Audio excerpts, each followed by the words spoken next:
This boy was seen as a loser by everyone at school, but one day, everything changed. He couldn't believe all the power he had now. His body was so strong that he was afraid he might go bald. He broke the record in the running test and did the same in the push-up exam. For the weightlifting test, there simply wasn't enough weight for him to use. All the students were watching, completely terrified. This was the boy they used to bully. He hadn't always been this strong. If only they had known, they would never have messed with him. But the truth is, things used to be very different.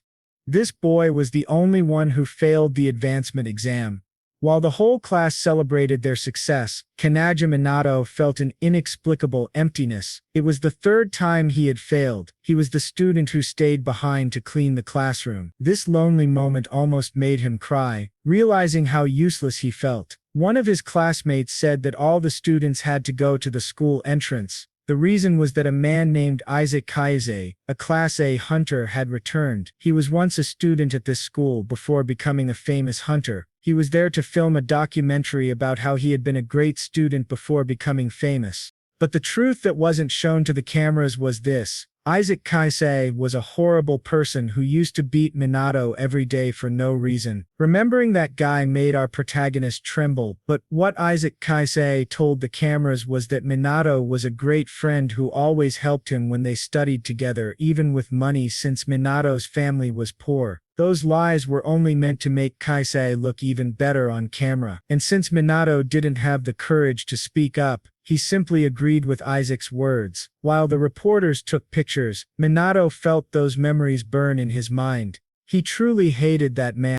After the filming ended, our protagonist felt the emptiness of being weak, of not having the power to do anything. When he was younger, Minato loved reading books that told stories about the legendary founders who saved the world. When the Tower of Malevolence appeared and nearly destroyed humanity with the monsters that came out of it, incredible people rose up and saved the world. They were all amazing. One man defeated 10,000 soldiers using only a wooden stick. It could easily have been just a pencil. There was she could cast spells without saying a single word. That was more than a century ago, and now they are legends.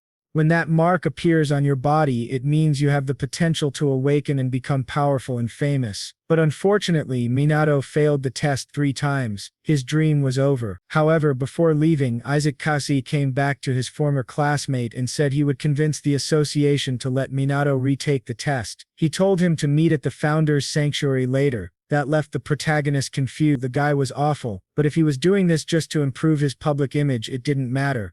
As long as Minato got a second chance, he would take it.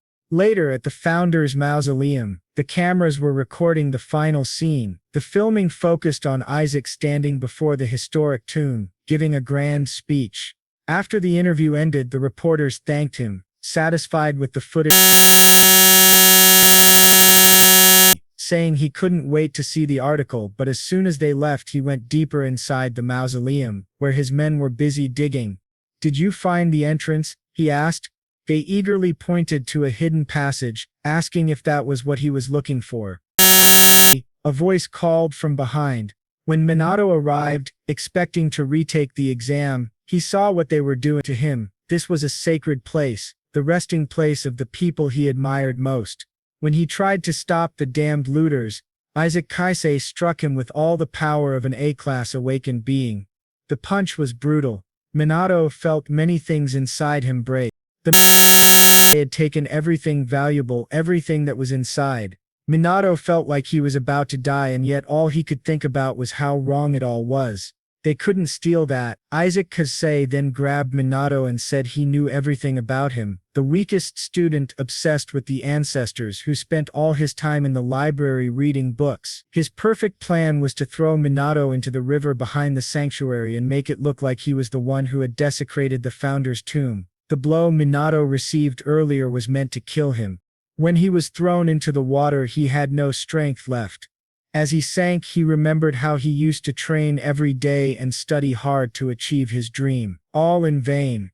Then at the bottom of the lake, lights began to glow around him.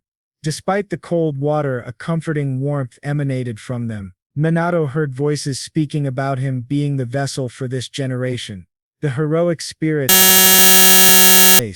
In Minato's hand was the emblem of nothing. It did not grant its bearer any power. However, whoever possessed it could inherit the spirit of any founder. Minato had to choose which of the heroes he would form a contract with. Magic, endurance, swordsmanship, spear mastery, any of them. The protagonist then shouted that he chose all of them. He wanted all the powers. The heroes said it didn't work that way, but all of them were suddenly absorbed into the mark. Every soul was pulled inside the seal. Rusaki and his thieving friends were still near the lake when they heard the sound of an explosion in the water. By some miracle, one of the men had an umbrella. The three couldn't believe what they were seeing. The boy floating in front of them was Minato, the loser who had just died. When the protagonist landed in front of them, his expression was completely different, yet they still mocked him, saying that not even cockroaches were as resilient as he was. A stick on the ground seemed interesting to the protagonist. The two men laughed at him. "Are you going to fight? Do you think you're John Wick?" Minato wasn't intimidated and continued testing his movements. Then Risaki said in a serious tone, "Make sure he never comes out of the bottom of that lake again." One of the men drew his sword, promising to throw Minato back into the water. When the man attacked for real, he swung several times per second. He didn't even see the strikes. He only felt the moment his opponent's body began to fall apart. Risaki and the fat man stood in disbelief at the scene before them. This couldn't be the same loser as before. The fat man unleashed his most powerful spell. Minato was known for having no mana, so he should have been destroyed instantly. But the protagonist simply pointed his finger, and without saying a word, a lightning bolt struck the spot. It wasn't hard to hit. The target was so large. Even so, Risaki was stunned. That was definitely magic cast without an incantation. The sword movement looked as if the holy swordsman himself was standing there. The spell resembled one used by the legendary mage. What Risaki couldn't understand was that all Thunder's 6 founders were now inside Minato. The protagonist declared that a new name would be written in history, and that Risaki would also be remembered, but as the by the great Kannagi. As he approached, Risaki could only stare in horror, finally accepting the impossible truth. The boy he had discarded had just absorbed through the emblem of the void. Inside Kannagi's mind, the founders were going wild. After centuries of being sealed, they were enjoying their newfound freedom, already arguing over who would take control of the new body first. Amid the chaos, the legendary swordsman Hanuki Heitiru spoke to Kannagi, casually remarking that he wasn't surprised the boy remembered his name.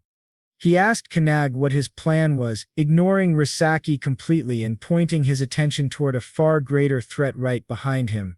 Focused, Kannagi turned to face Risaki, who was trembling with fear, trying to brag about being an A-rank hunter. Kannagi didn't waste a word. He threw a single punch that sent Risaki flying. Kannagi then shifted his focus to the mysterious bag, which radiated a dark aura. As he stared at it, a massive surge of power erupted from within, catching him off guard. Hanuki, however, simply watched calmly, a faint smile on his face. Meanwhile, back in the city, a monstrous 3-headed wolf was rampaging. A man shouted for someone named Kisarage to handle it. Without hesitation, Kisarage leapt into action. With incredible grace, he jumped onto the beast and brought his sword, defeating the A-rank monster with a single blow. The crowd went wild, cheering for the S-rank hunter. Kisarage humbly thanked them before asking where Risaki was. One of the men replied that Risaki was probably busy with an interview, commenting on how nice it must be to be called the young prodigy. Kisarage simply shrugged, noting that Risaki's fame was good for their guild's reputation. But as they were about to leave, a wave of terrifying pressure spread throughout the city. Panic erupted as civilians and even low-ranked hunters fainted. Kisarage turned to see his own comrades struggling, realizing that even A and B-rank hunters couldn't withstand the pressure. He instantly knew that an S-class monster had appeared. The immense power was emanating from the founder's mausoleum. Back in the forest, a terrified Risaki struggled to stand, staring in horror as a colossal monster crawled out of the bag. He stammered, "Is that a demon? What is that thing?" Kannagi explained that by stealing the relics, Risaki had broken the seal that held one of the original boss monsters from the tower. Inside Kannag's mind, Hinuki analyzed the beast with an expert's eye. He immediately recognized it as the embodiment of the void, a creature far beyond Sit's class. According to him, even its poisonous aura could kill thousands, and monsters like that were common in his time. It was too much for Risaki. He completely lost control and ran away, convinced that staying another second meant certain death. But Kannagi knew the instincts of a predator. He warned that running would only get him killed faster, but it was already too late. The moment Risaki moved, the monster attacked with terrifying speed, launching a massive tentacle straight at him. He barely managed to raise his sword before the tentacle pierced through his body. His chest was pierced. The same sword that once killed a dragon was now completely useless. The creature's tentacles spread across Risaki's body, draining his life force as his screams echoed through the forest. Kannagi, however, only watched, knowing this was inevitable. As the former hero died, the spirit of Hinoki placed a hand on Kannagi's shoulder. "Want to see my one-handed sword style?" he asked, attempting to take full control of the body. Before Kannagi could respond, the other founders intervened, grabbing Hinoki by the hair and accusing him of trying to monopolize the new and powerful body. But it was Kannagi himself who stopped the argument. He set his own terms. No single founder would have control. His body would be shared among all of them. He declared that one day he would surpass each of them and prove his worth through strength. If they wanted to use his body, they would have to show him what true power was. Shocked by his sheer audacity, Hinoki only smiled and readied his blade. Seizing the moment, Hinoki took the first step, merging his consciousness with Kannagi's and urging the others to follow. When Hinoki's spirit raised his sword, Kannagi's body mirrored the movement, striking at the monster's limbs. Guided by the skill of one of the founders, the blade sliced off one massive arm with a single clean cut. The beast retaliated with a furious strike, but Kannagi's body, now infused with another founder's agility, dodged with superhuman speed. Power continued to build as the spirits took turns, one granting him the strength to grab the creature's tentacles and slam it violently into the ground. The monster staggered as Kannagi grabbed a bow, piercing its hide with arrows. He then unleashed a barrage of abilities: whirlwinds, fire breath, and ice attacks. When the beast tried a sneak attack from below, Kannagi's eyes glowed yellow. The great mage within him took control, electrocuting the creature with lightning. Then, with one final powerful leap, Kannagi soared above the monster.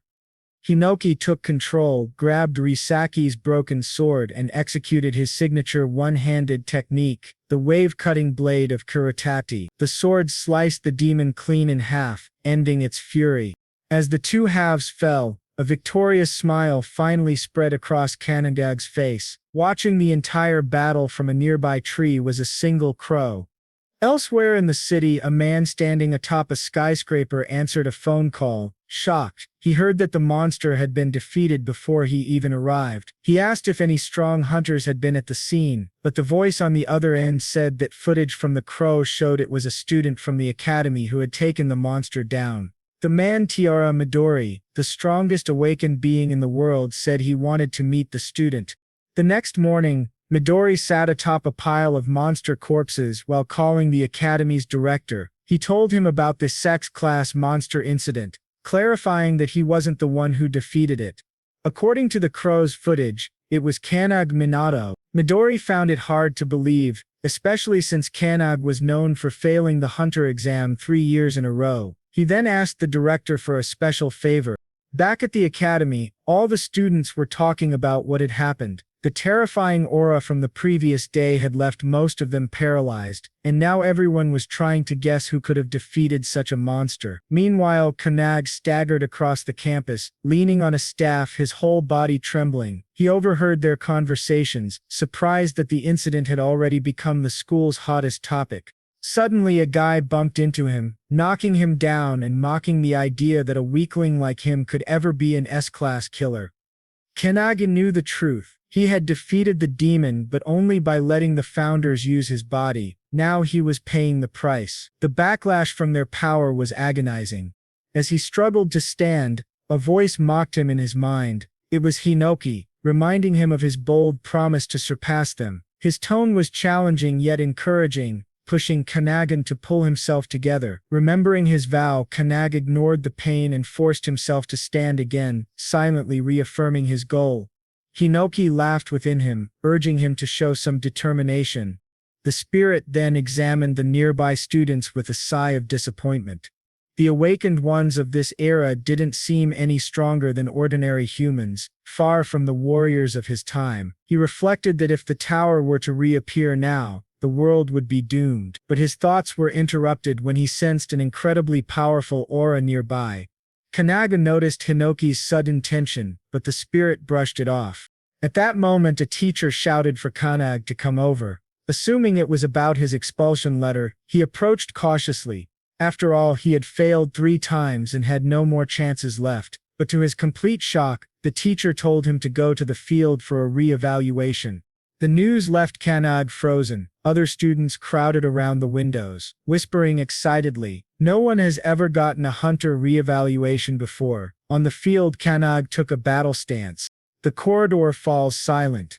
Kannagi is not fully recovered, but he is determined. The first test is a 100-meter sprint.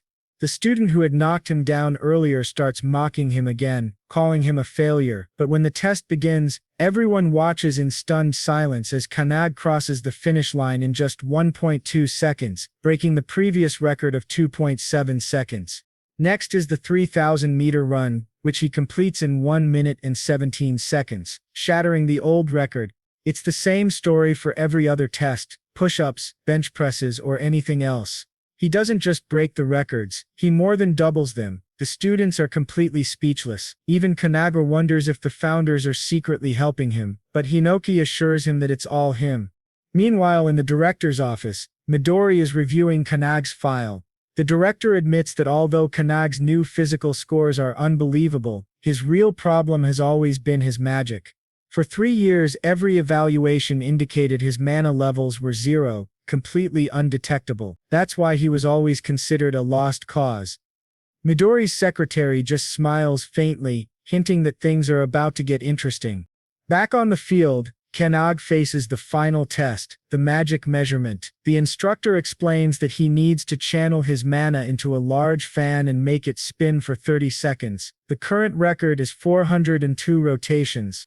As Kannagi prepares, memories of failing this exact test year after year flood back. No matter how much effort he put in before, the fan had never even trembled under his attempts. His inability to feel mana had always held him back, but this time, it's different. For the first time, he can sense it flowing through him, originating from his right foot, spiraling through his body and returning once more. He realizes that his breathing can regulate and accelerate the flow, allowing him to release the energy through his right palm. When the teacher signals the start of the test, Kannagi releases his mana. Instantly, the fan begins to spin at a breathtaking speed. The counter struggles to record the rapid acceleration as the force of the wind makes it difficult for the observers to even see the numbers. The speed continues to rise far beyond expectations, and before anyone can react, the machine explodes. The fan, now completely detached, shoots across the field like a blade. Students scream in panic as the object hurtles toward the main building, crashing directly into the director's office with a deafening impact. Inside, the director barely escapes the incoming debris, collapsing in shock at what just happened. Midori's secretary, stunned by the spectacle, can hardly process what she's seen. Midori, however, remains calm and simply laughs. To him, the resemblance between Kannagi's abilities and his own is undeniable. According to Midori, there has only ever been one person before Kannagi to produce an immeasurable score himself. The professor, still trying to make sense of what he has just witnessed, finally declares that Kannagi has passed the hunter exam. A wave of excitement rushes through the students as they erupt in applause. Kannagi hasn't just broken every record, he has surpassed every expectation. Looking down at his own hands, Kannagi trembles in disbelief. He had spent years believing he was incapable of using magic, yet the power had been within him all along. From afar, Hinoki watches the scene with quiet satisfaction, having anticipated this outcome. Kannagi now knows that everything has changed. By entrusting his body to the founders, he has unlocked the dormant potential that had been hidden within him all this time. Hinoki can't help but laugh, commenting inwardly that the one standing before him is far from ordinary. With the emblem of nothing marking his destiny, it's as if he had been waiting for this very moment for over a century. Before Kannagi can think further, an overwhelming presence descends upon the field, sending a shockwave through the air. The sheer force of it leaves him momentarily speechless. His mind struggles to comprehend the explosion of energy, but Hinoki immediately recognizes the tremendous aura, the same one he sensed that morning. Standing before them, seemingly materializing from pure pressure, is the legendary Midori himself. When Kannagi sees him, he is stunned, for Midori is the strongest hunter in existence. As Midori lands, he walks straight toward Kannagi. He acknowledges Kannagi's achievements in the hunter exam, offering words of recognition, but Kannagi can barely respond. Midori then presents him with a new challenge, an additional test. He wants Kannagi to land a single hit on him, the strongest hunter in the world. Hearing this, Kannagi freezes in shock for a moment. Midori, only 23 years old, had earned the title of full-fledged hunter at the age of 9. His feats are legendary and unmatched throughout history. He has turned thousands of demons to ash, and his power is so overwhelming that even other hunters dare not face him. 10 years ago, he single-handedly eradicated the pandemonium outbreak 10 years ago and the Kyokuso outbreak 5 years earlier. Both were contained by him. He is a living singularity. As Midori explains his challenge, Kannagi stands in disbelief. However, Kannagi is thrilled, urging Kannagi to hand over his body immediately. Still, Midori explains the conditions in the simplest possible terms. Kannagi has 1 minute to attack him. Whether he succeeds or fails, there will be no consequences. Midori will only counterattack once every 10 seconds, ensuring the challenge remains fair. There is no need for hesitation or doubt. Any ability, any weapon is allowed for Kannagi, while Midori will refrain from using his own powers. To prove his sincerity, Midori summons a vast arsenal of weapons, offering them to Kannagi. The sight of so many legendary weapons appearing in an instant only adds to the surreal nature of the challenge. Confusion clouds Kannagi's thoughts. Realizing he is about to fight the famous Midori in a one-on-one battle, still uncertain, he hesitates before finally asking if he is truly free to use any weapon. In response, Midori casually picks up a katana, holding it lightly but firmly. With effortless precision, he slices the blade in half, as if it were nothing more than a fragile twig. He declares without the slightest hint of arrogance that his body surpasses the sharpness of any blade. Kannagi barely has time to process this demonstration before Hinoki's impatience flares up. Frustration boils in his voice as he demands control. Unable to tolerate Midori's overwhelming confidence, his anger surges as he declares that Midori's words are unforgivable. Kannagi can feel Hinoki's energy swelling, his presence amplifying as if ready to unleash his full strength. At that moment, Kannagi realizes that Midori's power is comparable to that of the founders themselves. Against such strength, he knows he doesn't stand a real chance, yet there's no time to hesitate. Meanwhile, all the students have gathered to witness the fight. Without warning, Midori begins the countdown. A faint smile curves on his lips as he signals the start of the test. Kannagi grips his sword and charges toward Midori, determined to strike. Hinoki questions whether Kannagi truly intends to fight alone, insisting that it isn't fair, but Kannagi ignores him and continues his assault. Even though he knows his efforts are futile, he believes that to become a legend he must rely on his own strength. Instead of borrowing power from the founders, he swings his sword at Midori, but Midori dodges effortlessly with the smallest of movements. Even as Kannagi attacks relentlessly, Midori remains nonchalant, still speaking on his phone, casually asking which social media platform Kannagi uses and remarking that the incident will surely be recorded and go viral. The students watch in disbelief, astonished that Midori can evade every strike without taking the fight seriously. Yet as Kannagi continues his relentless assault, one student notices something strange about his movements. Observing closely, they see Kannagi raise his sword, feinting a vertical strike before swiftly switching to a horizontal slash aimed at Midori's feet and throat. The execution is flawless, and Kannagi is amazed at how naturally his body moves.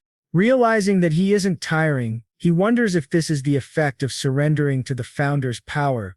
His thoughts are abruptly interrupted when Midori places a single finger on his forehead, preparing to flick him, and casually mentions that 10 seconds have already passed. Kannagi barely dodges, but the released force obliterates the entire field. Seeing the destruction, Kannagi realizes that if that flick had connected, his head would have been gone. Midori looks at his own hand in mild confusion, sensing no malice from Kannagi, and wonders if he miscalculated his strength. Panic sets in for Kannagi as he realizes he'll die at this rate. Desperately, he tries to recall the sensation of his strongest self. As he concentrates, a powerful aura erupts from him, catching Midori off guard. Kannagi launches another attack, his speed rising rapidly. The students are awestruck, shouting that the cameras can't even keep up with his movements. Midori senses the shift in Kannagi's presence and wonders whether there's a specific condition for activating this power, or if Kannagi's deliberately hiding it. Realizing that another 10 seconds have passed, Midori decides to attack lightly this time. He crouches, positioning his finger for another flick, but instead he taps Kannagi's chest, sending him flying backward and crashing into the wall with immense force. Kannagi coughs up blood, yet he finds the experience exhilarating, amazed that he's fighting the strongest awakened being in the world. He understands that if his body were the same as it was yesterday, he would already be dead from that blow. The realization makes him smile, knowing it means he's getting stronger. However, he also recognizes that his current ability is still not enough to pass Midori's test. Determined, he chooses to push forward with brute strength and charges at Midori once more. Suddenly, Midori appears right beside him, moving with unimaginable speed. The speed is unbelievable, making Kannagi stop in his tracks. Apologizing, Midori says he has seen enough. He then states that the 30 seconds are over before striking Kannagi on the back of the neck, causing him to slowly lose consciousness. As Kannagi collapses, Midori remarks that he truly is a genius, though not yet on the same level as his peers. In the end, Kannagi fails to fully release the power that Midori had sensed within him. Calling his secretary, Midori tells her they should head back, expressing mild disappointment with the outcome. At that moment, however, Kannagi grabs his sword and Midori instantly feels a surge of intense energy behind him. Midori turns to see Kannagi's body radiating power. Hinoki, now speaking through Kannagi, comments that the stubborn boy has finally fallen asleep, allowing him to take control. Stepping forward, Hinoki suggests they extend the fight a little longer. Meanwhile, Kannagi's spirit, now separated from his body, panics as he watches Hinoki take over, but Midori only smiles, recognizing the presence he had sensed earlier. He wonders whether it's an entirely different person or simply an ability at work. Either way, he understands one thing: Kannagi has become a monster. Under Hinoki's control, Kannagi suddenly launches an attack, shouting at Midori not to get distracted. Midori immediately notices that his movements have changed. His speed and strength have reached an entirely new level. Suddenly, a sword slashes toward Midori's face and he ducks just in time to avoid it. Kannagi swings again, forcing Midori to leap backward and create distance. Still in shock, Midori watches as Kannagi quickly positions his sword for another strike. He swings once more, but Midori dodges just in time, causing the attack to hit the building behind him. The students inside the structure panic as they realize the danger. Midori observes that Kannagi's attacks have become unpredictable, though he can still anticipate the rhythm of his movements. It reminds him of ancient swordsmanship, a relentless torrent of flowing strikes. Raising his palm, Midori laughs and comments that such skill is indeed necessary to defeat someone of Senshi rank like himself. He then lifts his hand again, intending to put Kannagi to sleep once more, noting that only 40 seconds have passed. However, Kannagi suddenly charges forward at incredible speed, swinging his sword and shouting that Midori won't be able to hit him. Midori quickly jumps back to evade the strike, laughing as he acknowledges Kannagi's impressive skill. The students can hardly believe what they are witnessing. Midori is on the defensive. Kannagi yells that Midori is boring and insists that he shouldn't hold back. He warns Midori that if he underestimates him, he'll regret it. Without hesitation, Kannagi lunges again, but Midori just laughs and accepts the challenge. With a quick kick, Midori sends a small stone flying toward the pile of weapons behind him. Instantly, the weapons rise into the air. He leaps upward, catching Kannagi off guard and grabs one of the hovering weapons. Excited, Kannagi exclaims that Midori is finally going all out. They then engage in an intense aerial battle, clashing foot against foot and astonishing the students watching below. They grab every weapon within reach, shattering them into pieces with sheer force. Meanwhile, inside Kannagi's body, the founders observe Hinoki unleashing his full power. They're impressed that Midori can keep up. The spirit of the old warrior suggests joining the fight, but another founder scolds him for being disrespectful. The great mage, silently observing, suddenly notices that Kannagi is studying Hinoki's movements, trying to learn from them. He sees Hinoki shifting his center of gravity when leaping from below, but the sword in his hands breaks again. Frustrated by the weapon's poor quality, Hinoki feels a surge of anger. Midori, on the other hand, finds the fight exhilarating and fun. However, he soon realizes that there are no swords left and wonders if Kannagi will resort to firearms. With a teasing grin, Midori shouts that only 10 seconds remain and mockingly asks what Hinoki plans to do now. Hinoki glances at the building behind him before leaping toward it. He heads straight for the student who had pushed Kannagi earlier and seizes his sword. At that moment, Midori swiftly approaches, launching his fist toward Hinoki. The impact causes a loud explosion against the building. Fortunately, Hinoki dodges just in time and reappears in front of Midori. They resume their aerial duel, exchanging blows mid-air. Midori laughs, saying the fight is fun and suggesting they continue a little longer. Meanwhile, the students realize that the building is about to collapse. As the battle reaches the rooftop, Midori's secretary watches indifferently. Midori then places his hand on a massive fan and grips it tightly, causing cracks to form along its surface. He rips the fan from the building and aims it at Hinoki. With a powerful throw, he hurls it toward him. However, Midori is caught off guard when Hinoki, wielding his sword in one hand, slices the fan apart effortlessly. Using his one-handed sword style, the fan shatters into countless fragments, scattering through the air like glittering dust. Midori reacts with excitement, praising Hinoki's skill. However, Hinoki wastes no time and throws his sword at Midori. To his shock, the sword shatters upon impact. Midori raises his hand, aims at him, and calmly acknowledges that 60 seconds have passed before striking Hinoki and sending him crashing down. Hinoki curses under his breath, but before he can react, Kannagi appears behind him and pushes him back toward the other founders. As Midori's attack approaches, Kannagi manages to deflect it with a smooth motion, successfully dodging the blow. The unexpected maneuver leaves both Hinoki and Midori stunned. However, the impact breaks one of Kannagi's hands. Despite the pain, he remains focused on his goal and punches Midori in the face with his remaining good hand. Inside, the battle between their singularities seems endless, a fierce clash over what appears to be a small outcome, much like a game of chess where both players possess equal skill. Despite its intensity, Hinoki knows it lasted only a brief moment. Watching in silent pride, he realizes that Kannagi has opened a new path toward victory. Kannagi, however, is shocked to see Midori stop his punch in time. Frustration fills him as he realizes he didn't land a clean hit. But then, to his surprise, Midori smiles and deliberately pulls Kannagi's fist toward his own face, acknowledging his effort. Without hesitation, he confirms that Kannagi has passed. Before anyone can react, both of them collapse to the ground. The students watching the battle murmur in confusion, struggling to comprehend what just happened. Midori, still holding Kannagi's unconscious body, calls his secretary Rin and informs her that it's time to leave. Rin arrives beside him and asks about the result. Midori confirms that Kannagi passed and admits that he finds him interesting.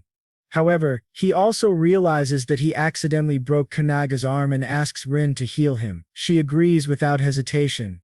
The students who overhear the conversation can hardly believe that Kannagi succeeded. The realization quickly spreads and cheers erupt throughout the area as they celebrate Kannagi's victory. He managed to land a hit on Midori. The noise wakes Kannagi, and as Rin works to heal him, she warns him not to move. He obeys, thanking her, and she congratulates him for passing the test. Still in disbelief, Kannagi abruptly sits up, wondering if he truly managed to hit Midori. Before he can process the thought further, Midori suddenly appears beside him, amused by his reaction.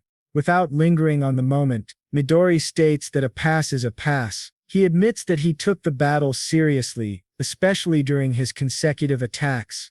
Midori continues to praise Kannag's skill, his ability to dodge Midori's strongest strike and his impressive movements. He encourages Kannag to take pride in his accomplishment. Regaining his composure, Kannag accepts the compliment. Without hesitation, he focuses on the next step, eager to know what comes after passing. His question momentarily confuses Rin, who turns to Midori for an answer, equally unsure. Later that night, Kannag was at home helping his mother clean while she cooked in the kitchen. She casually asked how many guests would be coming. Kannag wasn't sure, so he just guessed one. His mother then reflected on the day, saying it had been a great event. Not only had Kannag passed the hunter exam, but he had also caught Midori's attention. She told him she was confident in his abilities, believing he could achieve anything as long as he worked hard enough. Kannag listened quietly, appreciating her words, but then his mother's expression changed. She looked worried about someone so famous visiting their home, joking that people might mistake their house for a dog kennel. Exasperated, Kannag quickly dismissed the idea, insisting that Midori wasn't the type to judge such things. After finishing his chores and helping his mother, Kannag finally collapsed onto his bed, but his mind was still stuck on the day's events. His eyes drifted to the card Midori had given him, and he felt a wave of uncertainty. He wondered why Midori hadn't thought more carefully about the situation. His mind went back to the battlefield that morning, remembering when Rin had knocked Midori down and twisted his leg. He could still recall Midori's cry of pain as Rin confronted him. At that moment, Midori reminded Kannag of something he had said earlier, that Kannag had agreed to become one of his companions if they won. Confused, Kannag denied ever saying such a thing. Rin, growing irritated, twisted Midori's leg even harder.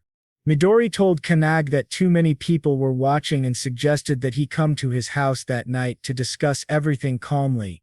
He promised to explain their choices and reveal their true enemies. Kannag wondered who those enemies could be. He knew the founders had already destroyed the tower, and that current hunters were tasked with eliminating monsters that escaped from the dimensional rift. He questioned whether there might be another reason, but before he could think any further, he drifted off to sleep. Suddenly, Hinok's screams woke Kannag. He saw Hinok and the founders gathered in his room. Confused, he asked why they were there and what was wrong, but Hinok simply said they had been discussing something and had just finished. Still confused, Kannag instinctively covered himself and nervously asked if they had already decided who would take over his body. Before Hinok could answer, the doorbell rang. Apologizing, Kannag guessed it might be Midori and suggested they continue the conversation later. He went to the door. It was dark, and he felt uneasy. Then to his shock, he saw his mother collapsed on the floor. Panic flooded him. He called out to her and ran forward, but stopped abruptly when he noticed someone sitting in the kitchen. The stranger was calmly eating the food his mother had prepared, even complimenting the taste, all while ignoring the huge mess around him. In a mocking tone, the man told Kannag that he should discipline his mother. He even added that if Kannag wanted to impress guests, they would need to get better quality food. Kannag immediately demanded to know who he was and what he had done to his mother. The man didn't even flinch. Instead, he scolded Kannag for raising his voice. Then he introduced himself as Heitani Goru, an S-rank hunter and a colleague of Midori. Heitani then ordered Kannag to grab his things, saying they were moving to their base. Rage boiled inside Kannag. Without a second thought, he threw a punch at Heitani, but Heitani effortlessly dodged and suddenly appeared behind him, asking if Kannag was trying to challenge him. Kannag stayed silent, remembering his mother's words. She had promised to raise him proudly on her own after his father's death. He recalled her worn-out shoes that she still insisted on wearing, always telling him to buy new sneakers. He also remembered her congratulating him earlier and promising to make his favorite tonkatsu for dinner. With renewed determination, Kannag glared at Heitani and demanded to know what he had done to his mother. Watching everything unfold, Hinok realized that Heitani was an S-rank hunter from a previous era. Hinok was furious at this man, thinking he was just another imitation of Midori, and decided it was time to step in. The founders who had seen Kannag fight Midori now understood how they should treat him from now on. Heitani, amused, only mocked Kannagi, saying his angry expression was actually quite cute. He raised his hand to slap Kannagi, but Kannagi remained perfectly still, completely unfazed. Just as the strike was about to land, Kannagi caught Heitani's hand effortlessly, and with surprising ease twisted it. The eldest founder was stunned. He recognized that technique from ancient battles against monsters. Suddenly, Heitani was hurled through the window, crashing through the garden wall, but he landed on his feet before even touching the ground. Regaining his stance, Heitani returned, trying to understand what had just happened. He wondered if what he had seen was Aikido. He recalled Kanaga's fight with Midori earlier that day. He had noticed Kanaga's immense aura and swordsmanship, but also a strange and unique power. Heitani acknowledged his resilience, remarking that Kannagi was even tougher than Risak. Kanaga's patience was wearing thin. He demanded an answer, pressing Heitani to tell him what he had done to his mother, who was still inside, writhing in pain as poison spread through her body. Heitani just laughed. He sarcastically pointed out that Kannagi didn't seem to understand what was happening. Then, with a grin, he finally told the truth. His mother had been in the way, so he put her to sleep with poison. Heitani smiled, adding that if she was lucky, she would only suffer minor side effects. He remained calm as Kannagi stared at him in disbelief. Then Kannagi asked why they would hurt the family of someone who might become their ally. Heitani only laughed at the word ally. He suddenly appeared behind Kannagi, ready to strike. Kannagi rarely managed to dodge the attack, but Heitani's relentless assault continued. As he attacked, Heitani declared that he would never be Kanaga's comrade. He was just a puppet following orders. He mocked Kannagi, saying that when his loved ones became hostages, he would have no choice but to obey. He called him naive. Before Kannagi could react, Heitani stomped on his foot and slashed him, asking sarcastically if he had been right. Kannagi quickly pulled back, feeling a burning pain on his cheek. When he touched his face, he realized the poison was already spreading. Heitani smirked, raising his fingers now covered in sharp, needle-like spikes coated with venom. He taunted Kannagi, saying the poison was already in his system. He then revealed that he could produce dozens of different toxins from his body, which he called the phantom insect venom's deadly vision. Heitani sighed, complaining about how inconvenient this mission was. He said that if he wanted, he could release a deadly toxic gas over a 5-kilometer radius, but doing so in the middle of the city wasn't an option. He then stated that the poison would kill Kannagi within a minute, unless he agreed to join their organization. If he accepted, Heitani would give him the antidote, otherwise he would die. Kanaga's mind raced as he realized just how lethal the toxin truly was.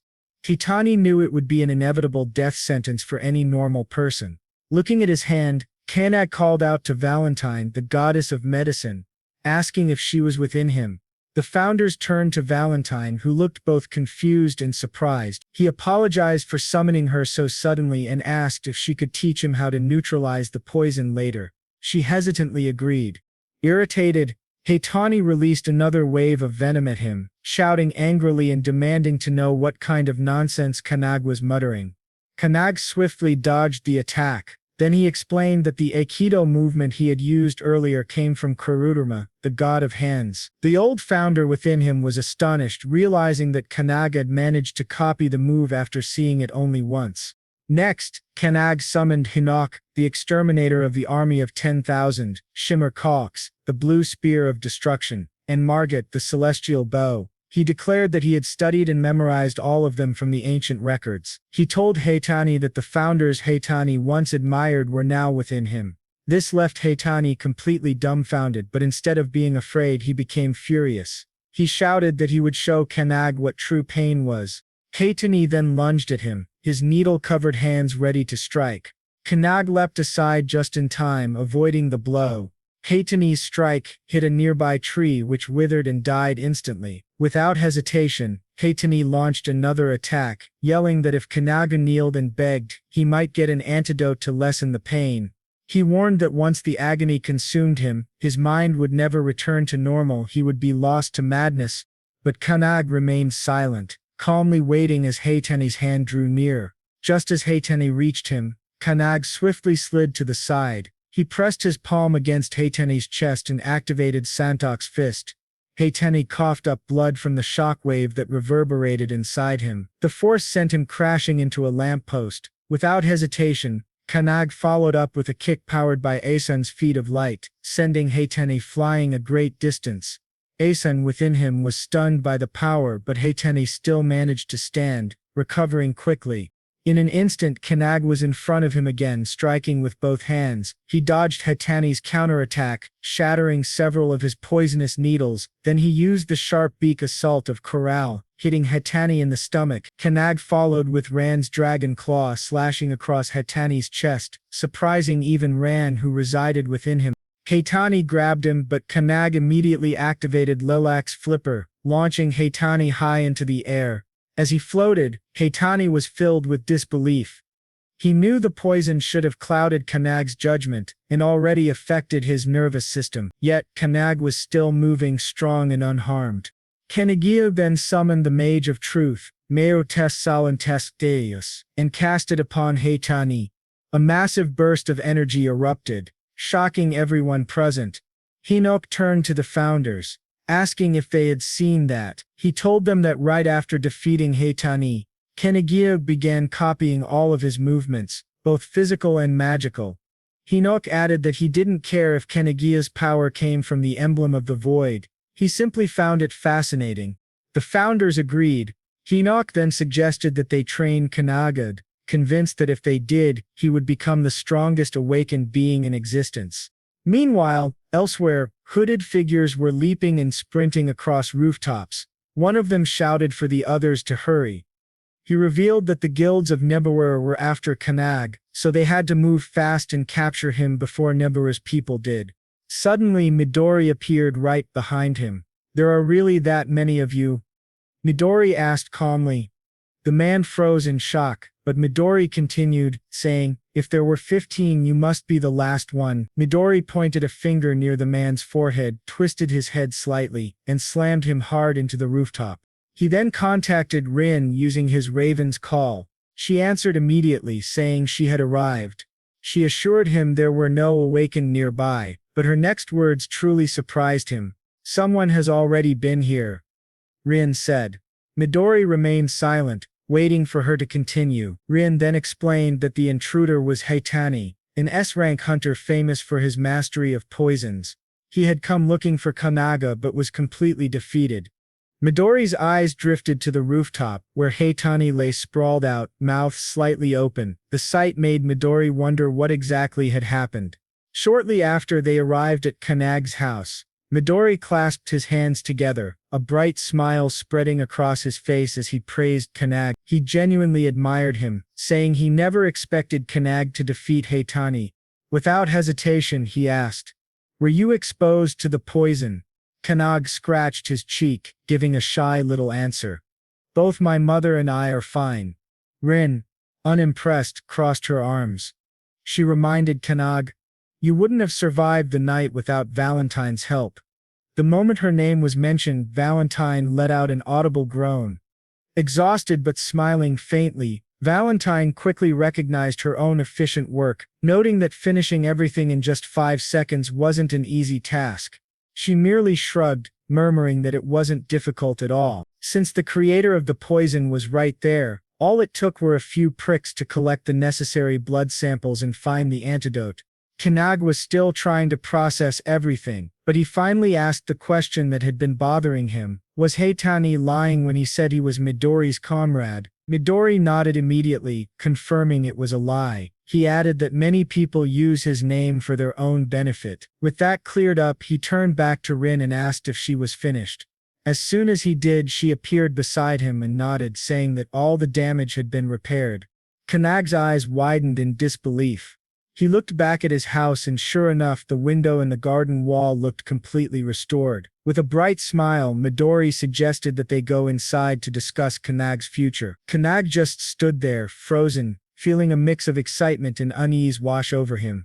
The next day, a car was waiting for Kannagi and his mother saw him off at the gate. She reminded him to check if he had forgotten anything, but Kannagi assured her everything was fine and that she worried too much.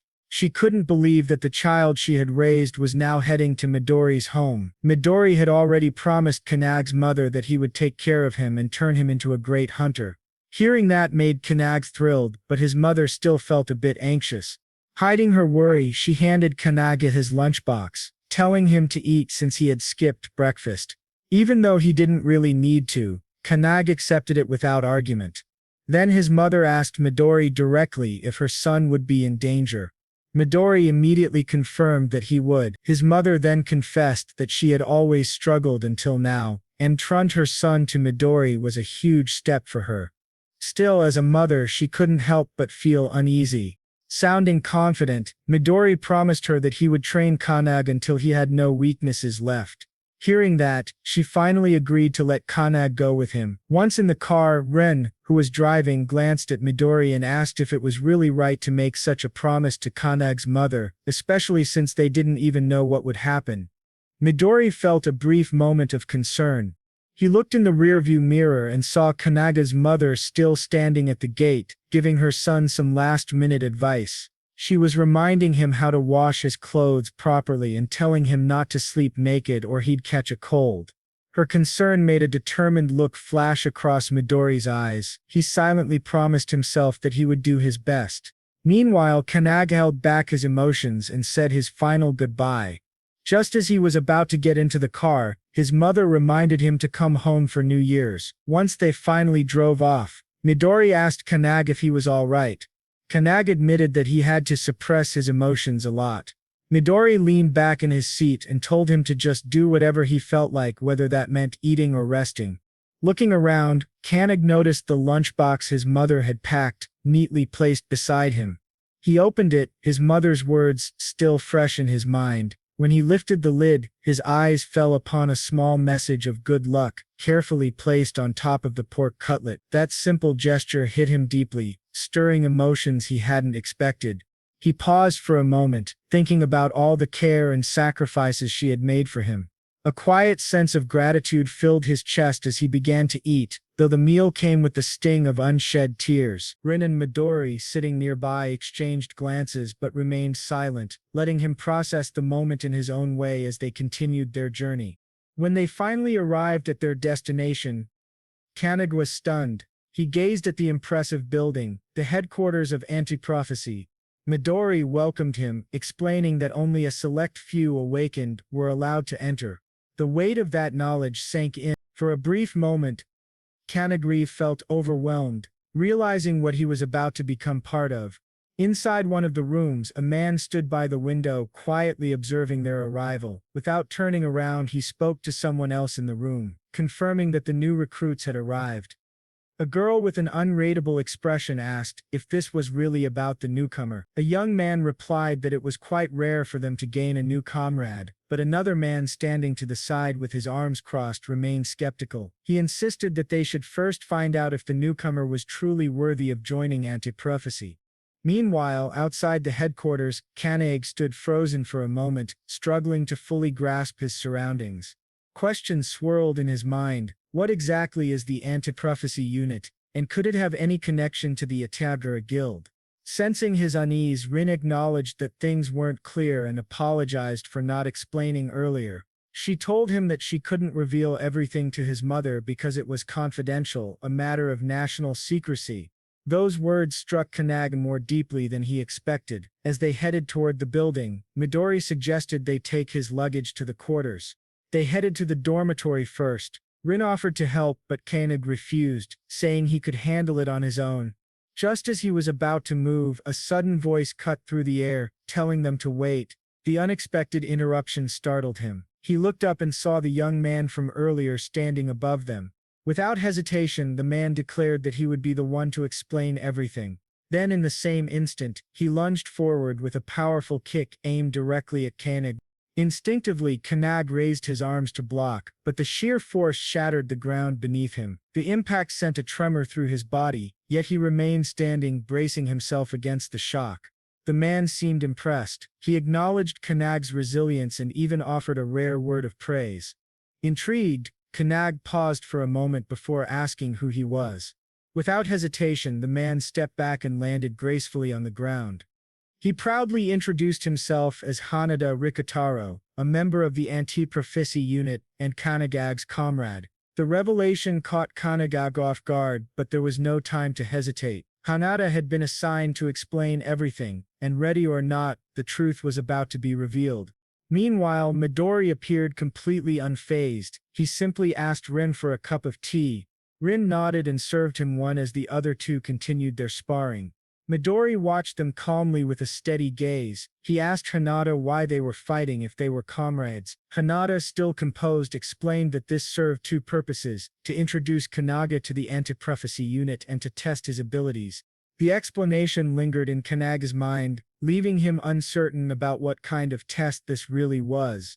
Without warning, Kannagi moved again with sharp precision, launching another kick at him. Kannagi reacted instantly, blocking the strike with both arms, his stance unwavering. Even in the middle of their fight, Kannagi began explaining where the anti-prophecy unit came from. Kannagi listened, but remained skeptical. He doubted that Hanada would give him a full explanation while still attacking him. As the exchange continued, Hanada paused for a moment to ask Kannagi's name before proceeding. Without hesitation, he introduced himself as Kannagi Minato. Midori, still sipping his tea thoughtfully, wondered how Kannagi had been tested repeatedly, first by the academy, then by himself, and even by an S-rank hunter. Now he was facing yet another challenge. He turned to Rin, asking aloud if Kannagi would always have to face constant tests. Rin, appearing calm, said there was no way around it. After all, Kannagi had been personally recruited. Meanwhile, Hanada kept delivering relentless kicks, but Kannagi continued to block them with his hands. His endurance didn't falter. At one point, Hanada suddenly asked, "What is the role of a hunter?" Kannagi didn't hesitate. "A hunter's job is to eliminate monsters that emerge from dimensional rifts," he answered firmly. Hanada gave him a thumbs up, confirming his answer was correct. He then compared the role of hunters to pest control, a simple but powerful analogy. Suddenly, Hanada dropped to the ground and shifted the subject with a new question. He asked Kannagi about other dangers that exist outside the dimensional rifts. The question caught Kannagi by surprise. He hesitated, then asked Hanada to clarify what he meant by other dangers. Hanada's expression darkened slightly as he explained that the world faces threats far worse than mere dimensional cracks. He spoke of terrifying events, the castle of the 10,000 demons pandemonium from 10 years ago and the great Kyuksu outbreak from 5 years ago. Kannagi immediately recognized those as massive dimensional ruptures, disasters that had left lasting scars on the world. But before he could even respond, Hanada suddenly lunged at him again. Instinctively, Kannagi raised his arms and managed to block the attack, though the force of the blow sent him sliding backward. Hanada acknowledged his resilience, praising him for remembering the public details of those past catastrophes.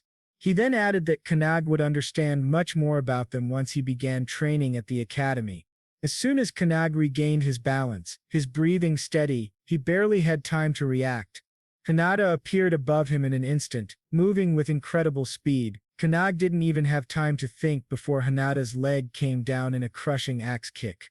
Kannagi barely managed to throw himself aside, dodging just in time as Hanada's foot struck the ground. A nearby tree took the full impact instead, splitting cleanly in half.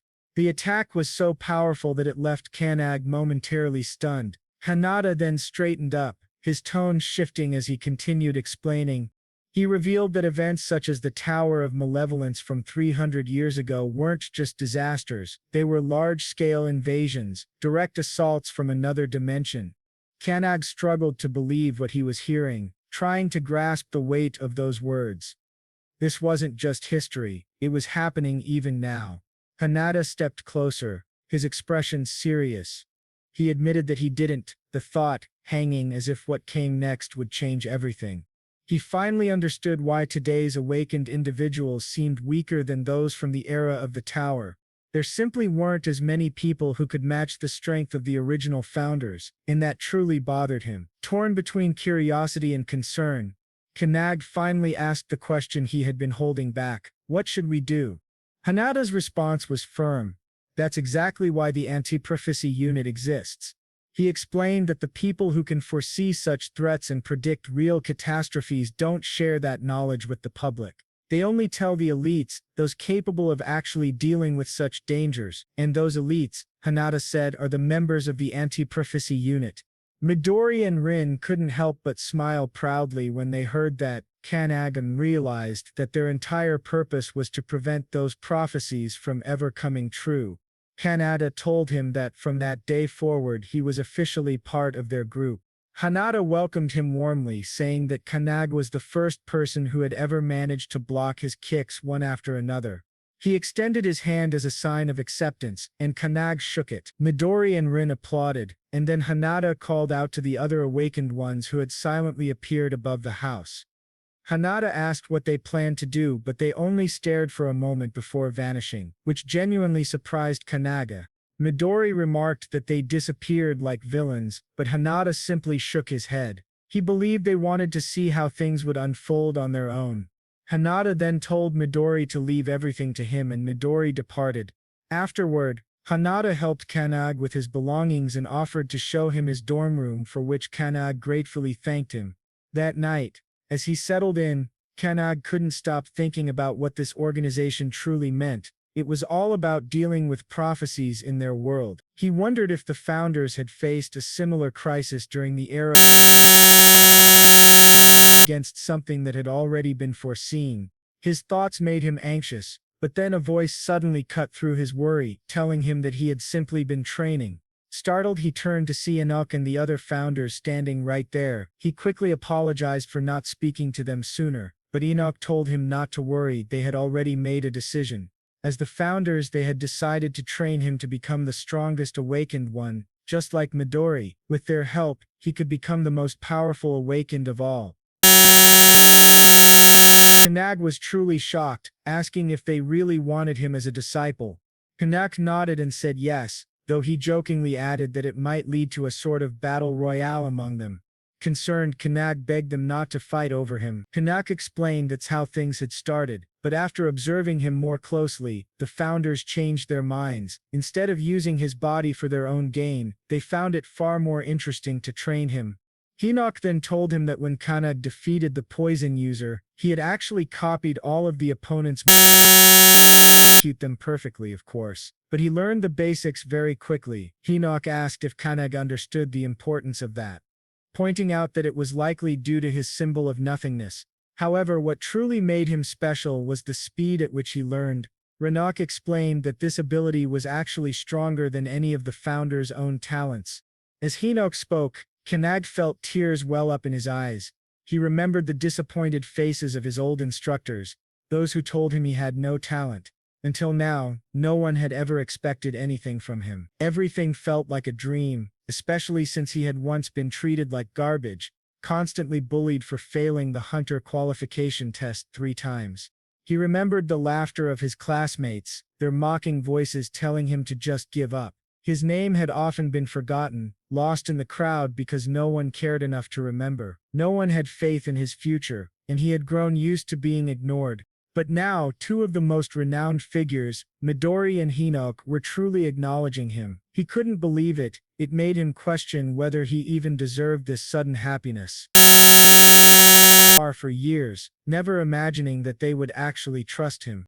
Enoch noticed his reaction, approached him with a comforting smile and placed a hand on his shoulder. He told Kannagi not to let his emotions take over. Then the truth was revealed. Their true souls resided within him, especially when he slept. This presence meant that he could access a space not bound by time or dimension. Knowing this, they created a rigorous training schedule for him. Every afternoon, he trained with the anti-prophecy unit, and at night in his dreams he continued his lessons. Peaceful sleep became a thing of the past, but he was already prepared for the challenge. He accepted their guidance immediately, determined to follow everything they said. The night passed and morning arrived. In the bathroom, Hanada was washing his face when he saw Kannagi walk in. They exchanged greetings, but Kannagi still looked extremely tired. He was clearly exhausted, and schedule. Hanada understood completely, remembering how he himself had struggled when he first started at the dormitory.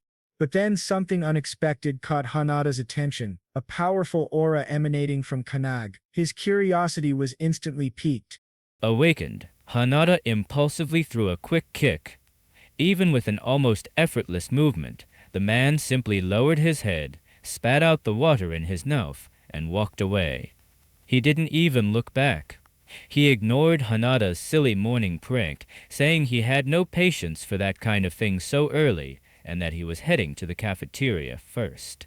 Hanada was left in disbelief.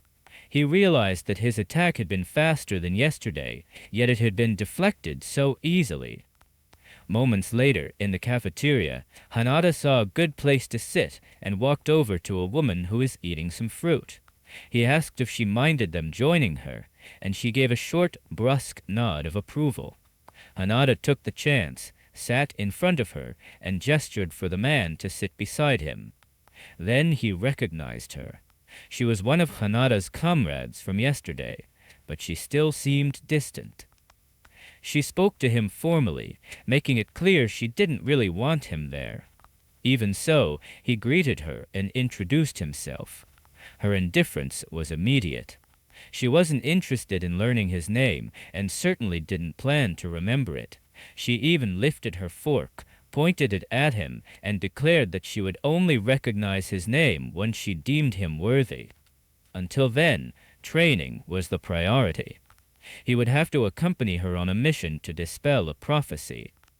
This prophecy dated back to 1945, when people found the first book of prophecies buried beneath the Antarctic ice, 3,000 meters deep.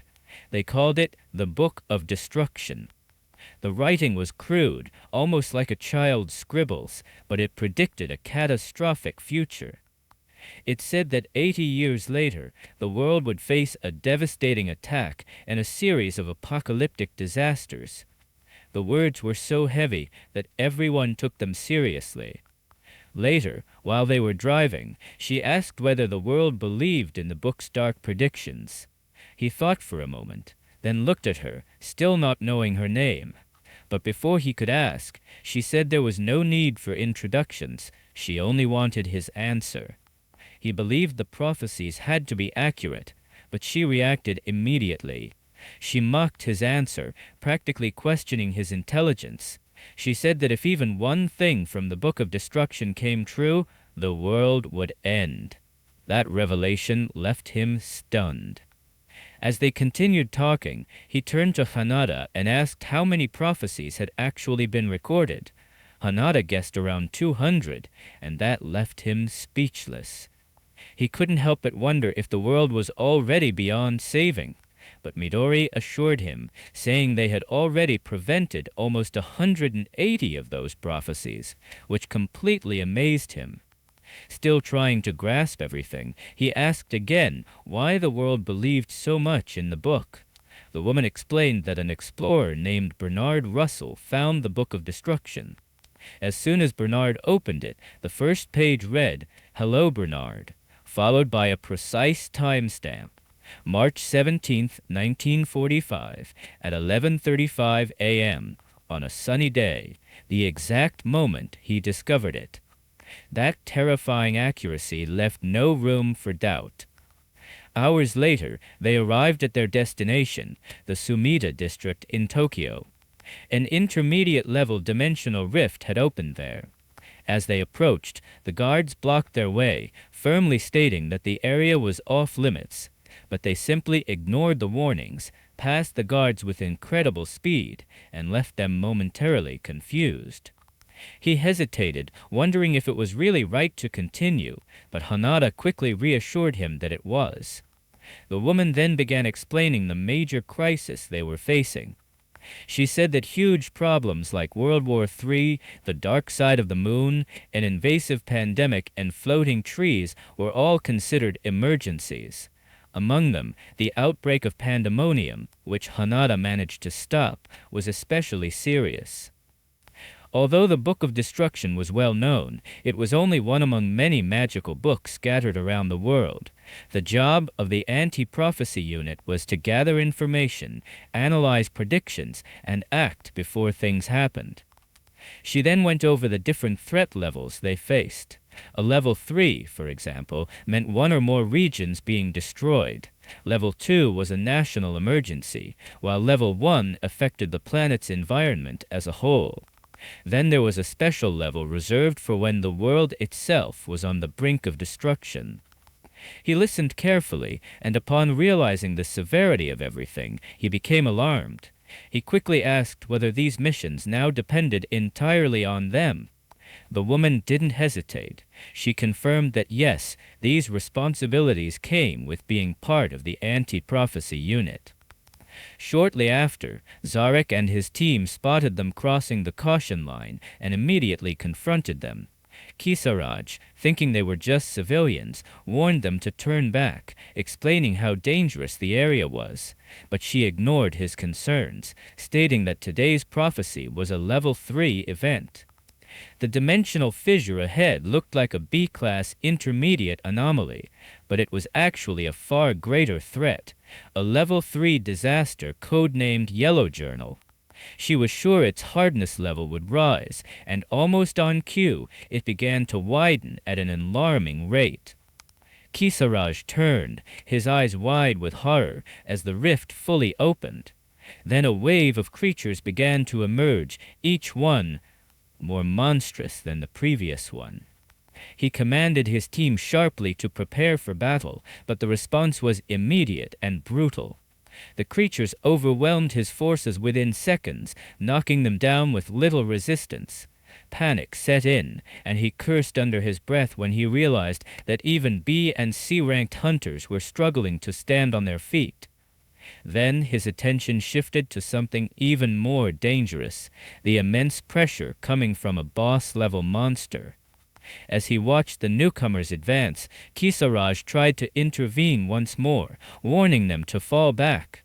But before he could say anything else, the woman pressed her hand to the ground and cast a spell called Trismegistos. Instantly, spears burst from the earth, impaling the creatures in a swift and merciless strike. Their bodies collapsed lifelessly as blood pooled around them. Hanada launched his own attack as well. He moved forward with incredible speed, gliding fluidly across the battlefield and taking down every enemy in his path with precise, calculated movements. Kisaraj watched everything speechless. He had always believed himself to be formidable as an S-ranked hunter, but these people were clearly far beyond him. He simply couldn't figure out who they were or where they had come from. Then the woman turned to Kisaraj and without hesitation told him to retreat.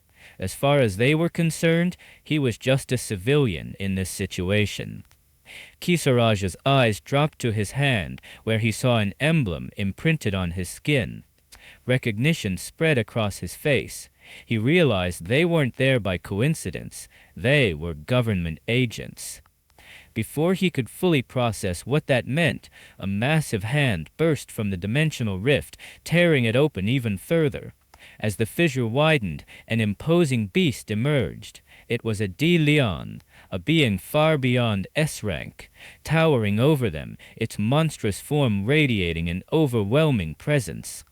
Without hesitation, the woman charged forward, ready to strike. Kisaraj shouted, warning her not to be reckless, but she ignored his concerns. Together, they launched their attack, completely unfazed by the threat before them. Hanada quickly began striking the beastman with a rapid series of kicks, only to realize in shock that his attacks had no effect. The creature's anti-physical armor rendered his blows useless, forcing him to retreat just as the monster lunged toward the woman. Without a moment's hesitation, she began gathering energy in front of her, preparing to counterattack. But before she could respond, Kannagi suddenly appeared between them. He halted the beastman's strike using nothing but his bare hand. The impact caused the beastman to erupt in a burst of energy, stunning everyone for a moment. When the dust settled, Hanada recognized the attack. It was a penetration strike. What truly surprised him, however, was that Kannagi had taken down an S-rank monster with a single blow. He realized that Kannagi's strength had increased dramatically overnight. Even though the woman claimed that kind of power wasn't necessary, he knew that when facing an enemy with high physical resistance, attacking from the inside was the most effective tactic. He had learned this from Antak, the fist saint, who had taught him the basics of penetration attacks the previous night. After that, Kannagi turned to the girl and asked her name, saying that since she had saved him, he at least deserved to know. She replied cheerfully that her name was Ai. There was no time to think. Hanada rushed back toward the battlefield, preparing to face the new wave of monsters emerging from the rift. The woman didn't hesitate. She unleashed her own attack, drenching her enemies in liquid mercury, then igniting it in a powerful explosion with her skill, Mercurius Reject. Together they pressed forward, realizing Kannagi had been right. Shattering their enemies from within was proving far more effective. Determined to continue, she signaled to Hanada. Without hesitation, the two of them headed straight for the dimensional rift, while Kisaraj could only watch in disbelief from behind. He knew that the world beyond the rift was something entirely different, a realm unknown, filled with unimaginable dangers. Entering it was pure madness. Before he could react, they had already leapt forward, diving through the rift without a second thought. Kisaraj stood there, surrounded by the lifeless bodies of A-class monsters. Then it hit him. These two weren't ordinary fighters. They had to be part of that rumored secret organization. The moment they entered the dimension, an overwhelming swarm of creatures awaited them. A quickly assessed the situation. Noticing that the monsters were identical to those outside, she raised her hand with perfect precision and conjured a barrage of mercury spears, instantly impaling the creatures. Kannagi, still running, watched her technique and recognized her immense power. He finally understood why she was considered the strongest area of effect fighter within the anti-prophecy unit. After defeating the remaining enemies, A now stood before an enormous bear-type monster. Just as she prepared to strike, however, Hanada leapt toward it first.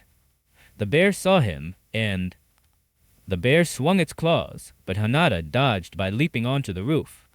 He then followed up with a barrage of kicks around the beast. Kannagi watched in amazement as Hanada moved so effortlessly, laughing the whole time. But then, to his shock, Kannagi suddenly rushed toward the bear and unleashed a flurry of kicks, exactly like Hanada had done. He even asked Hanada if it looked similar to his technique. Hanada was surprised, but he couldn't help smiling in admiration. Once they defeated the monster, they pushed forward. A noticed that the farther they went, the fewer enemies they encountered. Eventually, they reached a large open area that resembled an arena. Suddenly, they felt an aura surrounding them and knew something was coming. Then, to their shock, an enormous, enraged warrior minotaur leapt out in front of them. It wasn't just any minotaur. This was a blind boss with triple S-rank power. Hanada and Kannagi were stunned by its massive size, but A simply stood there indifferently, wondering if this really was the boss. Then a rain of spears shot out from the portal behind it. A shouted for the others to attack with everything they had, saying that she would deal with whatever came next. Hearing this, Hanada began to channel his energy, while Kannagi stood in the back, impressed by both of them. But deep down, he knew their strength probably wouldn't be enough to defeat the beast. When Hanada heard him say that, he was shocked that Kannagi doubted their strongest attacks. Even with their barrage of magic, the beast simply swung its massive weapon, created a crater in the ground, and sent powerful shockwaves through the arena. When the dust settled, they were stunned. The creature was completely unscathed. Even after all their powerful blows, the group prepared to attack again. When Kannagi readied himself, he suddenly heard someone praising A's talent. He recognized the voice. It was Kilik, the spirit of his founder. Kilik is an alchemist who was worried that A, with all her purity, agility, and incredible strength, might waste her talent by dying so young in this fight. Kilik said that A had done her best, but this minotaur existed on a completely different level of power. She had underestimated the monster's physical resistance, which was at a full 100%.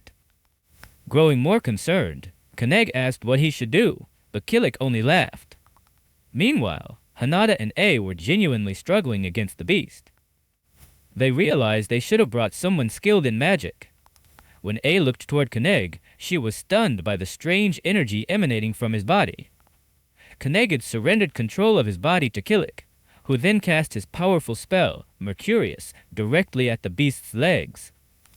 The spell froze the lower half of its body, leaving A completely astonished. She was shocked not only because Kannagi used the same type of ability she did, but also because he used it in a way that completely immobilized the monster. Killick, still controlling Kannagi's body, glared seriously at A and called her a fool. He scolded her for not being flexible enough with her expertise, saying that she still needed to learn how to control substances in 3 different forms to truly become an alchemist. As Killick spoke, he simultaneously filled the Minotaur's entire body with mercury. As the liquid metal began to spill from the monster's mouth, he cast a boiling spell. The mercury inside the beast heated rapidly, boiling from within, and its toxic vapors spread throughout the arena, making it difficult for the others to breathe. A watched in awe, realizing that Killick hadn't used brute strength at all. He had used extreme temperatures to bring the monster down. While the Minotaur writhed in agony, its body overheated from the inside. While casting the spell, Killick casually told Kannagi that he wanted to make A his disciple. Kannagi, however, brushed it off as a joke. Eventually, the boiling mercury overwhelmed the Minotaur, reducing it to an inert heap on the ground. And just like that, the day's mission, defeating the boss, classified as a level 3 prophecy, ended in victory. A watched in disbelief, unable to comprehend what she had just seen. Kannagi had used an ability that should only be possible for an awakened being living inside a crest. She knew he had to be in the same class as Rico, yet he had managed to use alchemy at her level. Still shocked, she demanded to know who Kannagi really was. With a confident smile, Kannagi extended his hand and introduced himself. A, though irritated yet intrigued, reluctantly shook his hand, saying that she would definitely remember him. Hinata smiled happily, seeing Kannagi finally receive recognition from A. Meanwhile, Kisaraj and his men were still waiting outside. To their shock, the dimensional rift began to close. Just as it was about to seal completely, the trio leapt out in time. Kannagi asked if the mission was officially over and was informed that they simply needed to report back to headquarters. As they discussed what to do, Kisaraj approached them, thanking them for saving his team. He promised he wouldn't try to uncover their identities or... He couldn't explain what had happened inside. He thanked them for understanding and suggested that they include details about the emblem in their report. That would explain everything to the authorities. As the trio started to walk away, Zarate offered his help in case they ever got into trouble. But A turned back and said they would probably never meet again, telling him he should return to his normal life. Hearing this, Kisaraj realized that in the end, they were just civilians, people living in a world he could never reach. On May 11th, a red flash streaked across the streets of the Yone province village. A guard spotted it, but was completely perplexed, unable to identify what it was. Then, suddenly, a deafening boom tore through the sky above the village. Back at the Anti-Prophecy HQ, the trio stepped out of the car, and Kaus reminded them they still needed to write their report for headquarters. But then Renata received a message on his phone. They were being summoned to the laboratory. This was highly unusual, especially right after a mission. Curious, they headed to the Anti-Prophecy headquarters lab where 2 people were already waiting. One person stood on a stage, the other sat in the stands. Then, in a truly authoritative voice, someone remarked that Kenny had taken too long to deal with a level 3 disaster. Kannagi recognized him immediately. It was the red-haired man from before. A, however, was furious at his condescending attitude. She was irritated that he acted like the leader when he wasn't.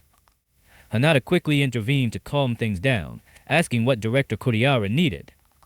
It turned out that the man on the stage was the director himself. Once everyone settled, he displayed a video sent by the analysis team. The video showed a glowing piece of charcoal, which the director explained was a prophecy grimoire. They had found it in a volcanic region, and had been analyzing it ever since. Ken wondered if it was even possible to read a grimoire in that damaged state, but the director, adjusting his glasses, revealed that they had extracted some information using AI technology and X-rays, although its full meaning was still unclear. What they had managed to decipher was a prophecy that clearly mentioned Japan. Everyone in the room was shocked. especially Ken, because this was a new prophecy they had never encountered before. The director continued and explained that anti-prophecy research was extremely advanced, gathering information from all over the world. Finding an unknown prophecy like this was highly unusual, but this situation was different. The red-haired man understood immediately. The four of them needed to investigate. The director praised his intuition and explained that this mission would normally go to the regular members, but they were currently unavailable. Hearing this, Kannagi realized this must be why Midori wasn't present when they returned. The director then ordered them to depart immediately, promising more details by email. Kannagi was surprised they were receiving another mission so quickly, but the red-haired man simply told him he would get used to it. Feeling increasingly uneasy, Kannagi clenched his fists as a frightening thought crossed his mind. This time, the fate of the world might truly be at stake. Su slammed his hand on the table and stood up. In a firm, authoritative tone, he announced that he and his 3 subordinates accepted the mission. Ken was clearly irritated. He was acting like the boss again. As they left, the director gave them one final warning. He told them to be cautious, as they still didn't know how severe this mission would be. He also reminded them that even if the prophecy began to unfold, they would have to wait for the main force before taking action. In the car, Kannagi felt uneasy about all the unknown dangers of the mission. In the front seat, Su suggested they rest for a while. He noted that Kannagi had just completed his first mission, but A, driven by pride, refused. She insisted that he had no right to give her orders. Surprisingly, however, both Raneda and Kannagi accepted the offer immediately and fell asleep within moments. Su was determined to stay awake and fought off the fatigue, but as the night went on, exhaustion eventually overtook her as well.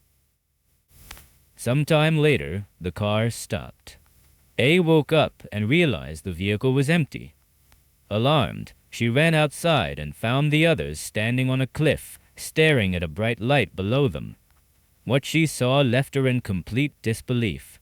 An enormous magic circle spread across the ground on a scale far beyond anything they had imagined. Raneda quickly grasped the gravity of the situation. It was far worse than they expected. The prophecy was almost complete. Skeletal figures were emerging from the ground, still trapped within massive crystals. Their eerie glow cast an ominous light across the entire area. A chill ran down their spines as they realized they might already be too late. These skeletons were the 23 villagers mentioned in the report. Su recalled a similar incident from the past. 30 years ago, the Wakayama mansion had mysteriously vanished, and a dimensional rift had nearly opened. As he explained this, the enormous pillar at the center of the magic circle began erupting with bursts of energy. Noticing this, the explosion urged them to move quickly. Haneda drew his sword and asked what they should do. Su revealed that they had to stop. A quickly reminded them of the director's orders. They had been instructed to wait for further commands.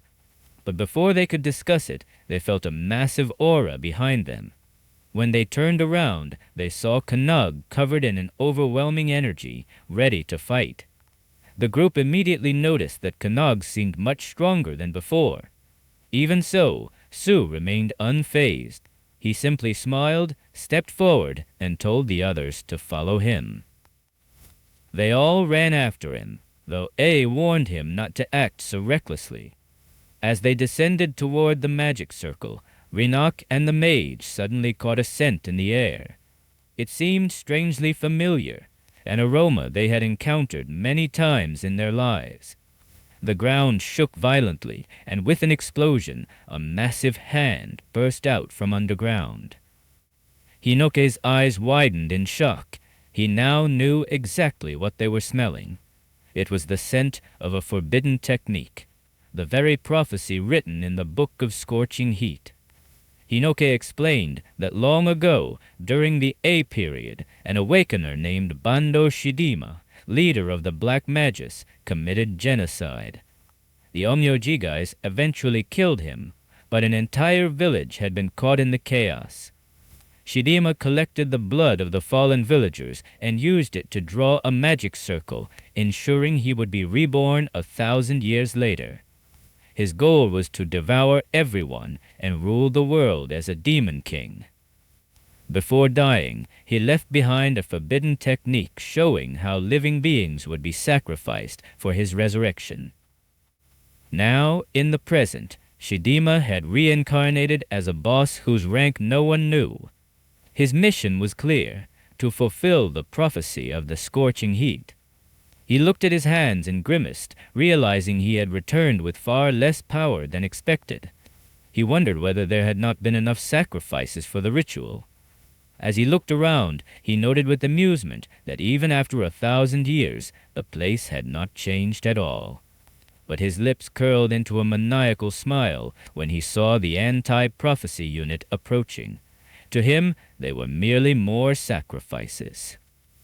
Channeling his dark arts, he unleashed the yin plate, causing a massive explosion directly beneath the charging anti-prophecy unit.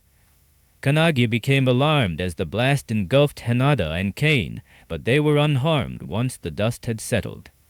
Then his expression darkened as he saw a dark magic circle appear where they had landed. It was the dark art of the realm of death. Hundreds of spirits emerged from the circle, extending their ghostly hands to seize Hanada and Kane. They fought them off, quickly realizing that Shidima was far more skilled than they had expected. As Shidima watched his spell take effect, he suddenly sensed something behind him. It was Kannagi attacking from surprise. Shidima dodged effortlessly, bending and slipping past the strike without any effort. Smirking, he called Kannagi an amateur, and then launched another yin plate directly beneath him. The explosion erupted, but to Shidima's surprise, Kannagi was unharmed. Kannagi counterattacked with his thunderbolt-ad ability, but Shidima blocked it with his own dark magic. Even though he stopped the attack, Shidima was impressed by Kannagi's choice of technique. Through the smoke, Su approached from behind Shidima and used his spell Chrysanthemum, launching a barrage of sharp knives toward him. Shidima was startled, but dodged by leaping into the air. While he was airborne, Su cast another spell, having already expected that such a weak attack wouldn't bring him down. Su struck his weapon against the ground and used his ability, causing knives to rain from the sky.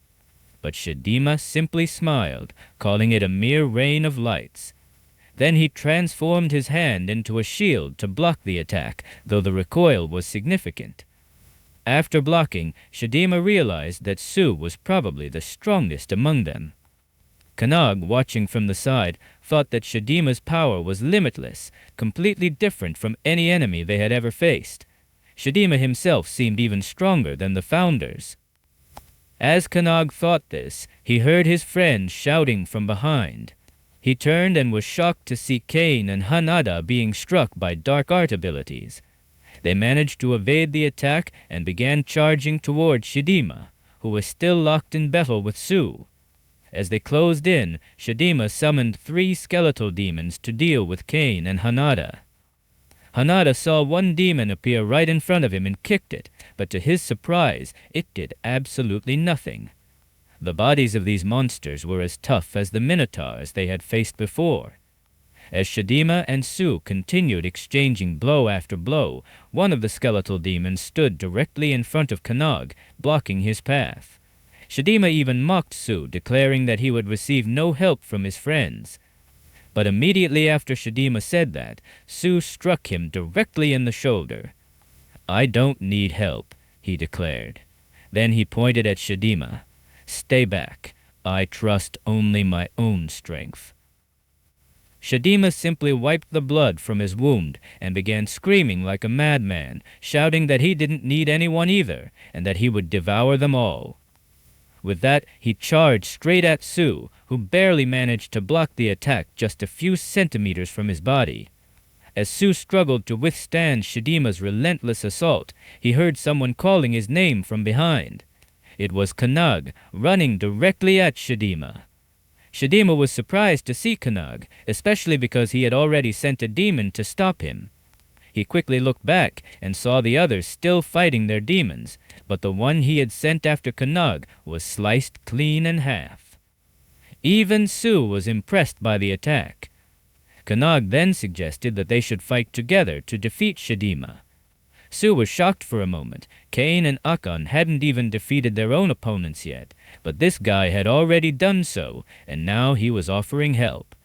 But Sue's pride was stronger. He completely rejected Kannagi's offer, declaring, "I don't need anyone's help. I'm more than enough to fight alone." Kannagi couldn't believe it, but before they could argue further, Shidima suddenly approached. He released his technique, Magatsu's breath, and a powerful beam was fired directly at the two of them. Sue managed to block, but Kannagi was thrown back, his body struck hard by the devastating blast. He slammed into a tree, and his vision began to blur as he started to lose consciousness. As he drifted into unconsciousness, he saw Hinoke and the Major Spirit standing right in front of him. Hinoke told him that he had fainted, which is why they had summoned him into his own consciousness. Even with his body bruised, battered, and tortured by pain, Kannagi tried to stand, desperately asking them to send him back. He had to fight. But before they could reply, a deep and authoritative voice echoed through the space, ordering him to step back. Meanwhile, outside, Sue struggled to defend against Shidima's relentless attacks. Shidima smiled, even praising Sue for thinking like him, believing that neither of them needed anyone else in battle. With a sinister grin and his insatiable desire to devour everything, he put all his power into his next strike. He struck with such force that Sue's sword shattered in half. Although stunned, Sue quickly summoned another blade and swung it at Shidima. But Shidima dodged effortlessly, bending backward with almost supernatural flexibility. Shidima clearly seemed to be enjoying himself more and more as Sue continued fighting. Meanwhile, back in the spiritual realm, Kannagi's spirit form watched the battle unfold. They all knew that Shidima was stronger than anyone present. Hinoke told Kannagi that this situation was far beyond anything he could give him, and the mage added that Shidima's precision was terrifyingly high. If more humans had been living in that place, Shidima could have already become a demon king. She warned Kannagi that if Shidima took his life as well, it would make him even stronger and wreak havoc on civilization. She even said that the discovery of the Grimorium had been nothing but coincidence. Then Hinak stepped forward, asking Kannagi to lend them his body so they could take care of this. But to their complete surprise, Kannagi refused outright. He apologized, but firmly said, "This isn't training, this is real." He explained that he had to overcome this obstacle on his own, just as he would have to overcome things in the future. Filled with confidence and determination, he looked at them and asked if they agreed. The mage tried to argue, but Hinak interrupted. He told Kannagi, "You've already surpassed us." Hinak placed a hand on Kannagi's shoulder, reminding him of his vow to overcome the founders. Then he encouraged Kannagi to go,